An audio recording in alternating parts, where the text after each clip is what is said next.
Hey, welcome to The Explainer. Today, we're going to jump into a book that has honestly changed how millions of people think about money. Rich Dad, Poor Dad by Robert Kiyosaki. We're going to break down its biggest ideas to see how they might just flip the switch on your whole financial mindset. So let me start by asking you a question. Do you ever feel like you're just running on a hamster wheel? You work hard, you get that paycheck, you pay all the bills, and then boom, you're right back where you started, just waiting for the next payday. The book calls this the rat race, and it makes the case that it's a trap so many of us fall into without even realizing it. So, the book's main lesson is told through this really powerful story. It's all about Kiyosaki's experience with two father figures who had, well, completely opposite ideas about money. And this contrast, it's the engine that drives everything we're about to get into. On one side, you have his actual father, who he calls his poor dad. This guy was highly educated, a big believer in job security and getting that steady paycheck. But on the other side was his best friend's dad, the rich dad, who was a high school dropout. He believed that real wealth wasn't about your salary, it was about owning things that make you money.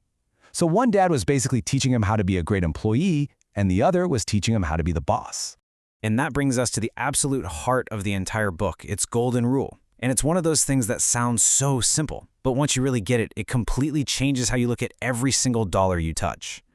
Okay, first up, what is an asset? Now, forget all the complicated financial jargon you've ever heard. The book just cuts right through it with this brilliant definition. An asset is anything that puts money in your pocket. That's it.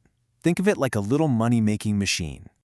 And of course, on the flip side, we have a liability. You can probably guess this one, right? It's anything that takes money out of your pocket. Super simple, I know. But truly understanding this difference, well, that's the whole game. So let's make this real. An asset? That could be income from a rental property or dividends from stocks you own. A liability? That's your car payment, your credit card debt, even that streaming subscription you forgot about. The book's point is that the wealthy are laser-focused on building that puts money in column, while most other people just accidentally keep piling things into the takes money out column. So once you've got that difference between assets and liabilities down, the next thing is this huge mental shift. It's about going from thinking like someone who works for money to thinking like someone who makes their money work for them. And this quote right here, and just nails it. The goal isn't just about earning a bigger paycheck. It's about building a system where your money is your best employee. It's out there working for you 24/7, making you more money. So what does this actually look like? Well, the book lays out a kind of wealth cycle. First, you make it your top priority to buy assets. Second, you just keep building that asset column until the money it spits out. That passive income is enough to cover all your living expenses. And third, you take any extra cash and use it to buy even more assets. This right here is the blueprint for escaping that rat race we talked about. Okay, but we have to be real here and look at this book with a critical eye.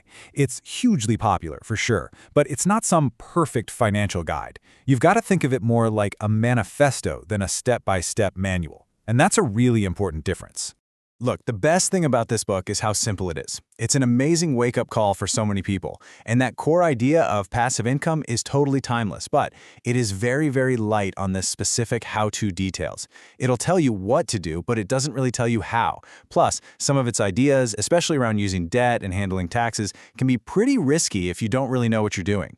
So, after all that, where does that leave us? What's the one big thing you should really walk away with after reading this book?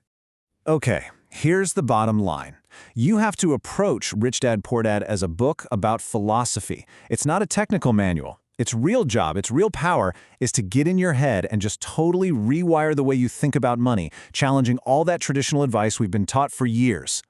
Let's be super clear. This book is not going to give you a hot stock tip. It's not a guide on how to do your taxes. But what it absolutely will do is make you look at your next paycheck, your house, your car, and even your whole career in a completely new way. And that fundamental shift in your perspective, that's its true power. So I'm going to leave you with one final big question to chew on. Seriously, take a minute and think about this.